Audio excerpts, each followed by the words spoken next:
இது கார்பஸ் தயார் பண்ண போகிறோம். அதே மாதிரி சைன் லாங்குவேஜ் உலகத்திலே இந்தியாவிலே சைன் லாங்குவேஜ்க்கான கார்பஸ் உருவாக்குன்றது எங்களுடைய திட்டம். சைன் லாங்குவேஜ் இதெல்லாம் நேச்சுரல் லாங்குவேஜில் வராட்டணும், பட் ஸ்டில் இந்த வேலைகளே நம்ம மொழிகளுக்காக நிறைய செய்ய வேண்டியது. அதனால மொழியல் அடிப்படை அறிவு இருந்தாலே போதும்.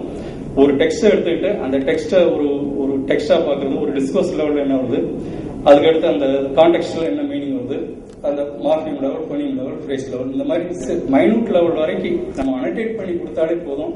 அதுக்கு பிறகு உள்ள ப்ராப்ளத்தை சால்வ் பண்ண முடியும் அப்படின்ட்டு இந்த லெவலில் என்னுடைய கருத்தை சொல்லி முடிச்சுக்கலாம். தெளிவாக டாக்டர் ராமு சொல்றேன்.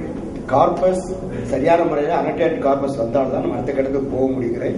ஏன்னா நாங்கள் போகிற கம்ப்யூட்டர் கோர்ஸ் ஆகும்போது சுராப்ஸ்கி புக் எடுத்து ஸ்பெல் செக்கர் உருவாக்கலான்னு பார்த்தா அங்கே ப்ராபபிலிட்டி அப்ளை பண்ணணும். பேஸ் அப்ளை பண்ணால் ஆக்சுவலாக கார்பஸை கார்பஸ் இருக்கணும், ஸ்டாட்டிஸ்டிக் அனாலிசிஸ் இருக்கணும். இல்லை அப்படின்னா ஒன்றும் பண்ண முடியல. என்கிற மெத்தடோ, HMO மெத்தடோ அல்லது எனி இது எல்லாமே ஸ்டாட்டிஸ்டிக்ஸ்லாம் முடியல. ஸ்டாட்டிஸ்டிக்ஸ் ஆனால் கார்பஸ் வேணும். அப்படிப்பட்ட ஸ்டேஜ்லாம் உட்கார்ந்துருக்கிறோம்.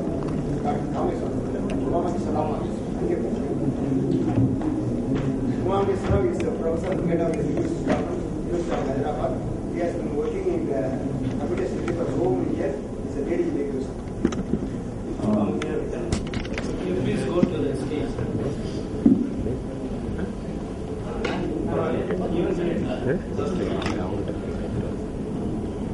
In my opinion, the three terms that they have raised about language technology, computational linguistics, and natural language processing. Practically, they are one and the same today. However, there is a difference in the theoretical side. Language technology is actually, when somebody uses it, there is a focus on the technology side. So it is from the technology point of view it is being used. When it is natural language processing with an engineering perspective, the term is used.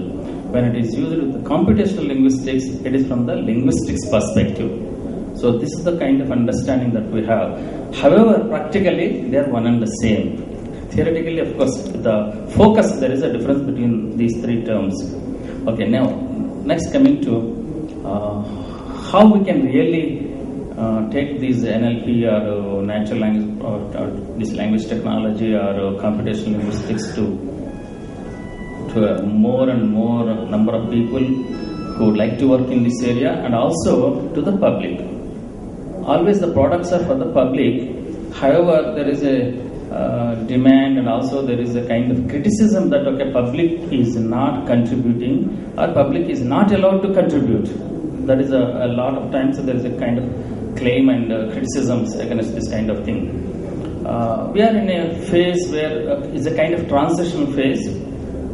Public have no idea. In my sense, actually, the public is those who do not know what is linguistics or what is language technology. They have higher expectations about NLP.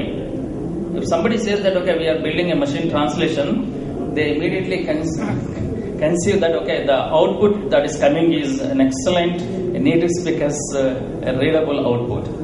Actually, that is not.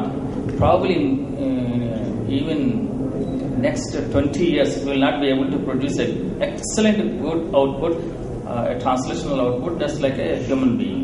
Since human beings use world knowledge that machines are not able to use world knowledge today, they will not be able to use in the next 20 years, so we will not be able to produce excellent translations first of all. However, still there is a way. A translation that is produced by a machine system can still be used immediately. It can be used with a slighter editing. So kind of thing is we have to produce editors or the kind of tools, and then a large amount of text can be translated across languages. So a lot of information exchange is available. So our awareness about public, our awareness about other language speakers and other communities will much faster way it will grow. So once this awareness is there, naturally market forces also grow. So there is an understanding between the people. And another point, there is a lot of controversy what language we are using. Whether I am using a standard Tamil or a non-standard Tamil, standard Telugu or non-standard Telugu. Who controls the standard first of all? Some people who are elite they think that they are elite, they might say, no, you must speak like this, you must write like this. At least I don't know this part of the country, but at least in Hyderabad, in Andhra Pradesh today, the thing is, there is no standard. We don't accept any standard. Even the existing standard, so-called, there is an existing standard that is also thrown out today. So anybody can write in any dialect, let the machine analyze it and then translate it. That is the today's state of thinking. You know why there is a kind of Telangana and Andhra agitation, why they want to go separate? Just because of this first thing.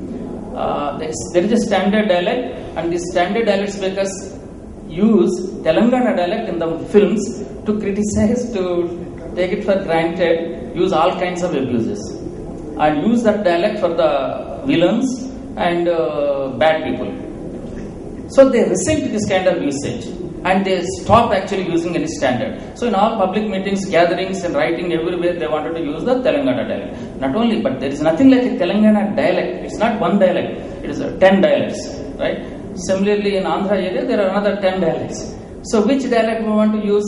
So finally it climbed down to, there is no standard, there is not going to be a single standard accepted, at least now. So there is more work for machine. Whatever dialect I use, machine should be able to understand. I mean understand means analyze that one and transfer it properly to the target dialect or target language. So now the question is, we are not going to write grammars for one dialect, one language, but it is for dialect. And there is more work is required, more persons are required, so you require to really train large number of students, whether they are coming from the language side or linguistics or computer science or from other fields. And people should develop that, accept whatever the dialect the speaker or hearer is using. Let him speak, but my machine should be able to analyze and then transfer information from that one. Because we are interested in information interchange, information exchange, information processing. I want to extract information wherever it is there, whatever the form, the language that's being used, and then transfer it to the target language, the target audience. So we require hundreds of people today in computational linguistics or language technology, and we have to train them. So our immediate requirement is actually come up with such a committee where actually they come up with some sort of schedules and then the coursework which is really probably used at the graduate level itself. At the graduate level, we should impart at least one paper in something like a computational Tamil or a computational Telugu or such something like that at the bachelor's level. And that should have a lot of information from the corpus. Corpus is a really great source for showing people, public, that language is not uniform. You cannot really use a uniform language. While you use, whether I use something like somebody is using that what to. When do you use a what to? Okay? It's not so easy, first of all. Everybody says that no, use like this. But the second time somebody writes some different way. So if you visit the corpus, you see umpteen number of variations. You can't really control people.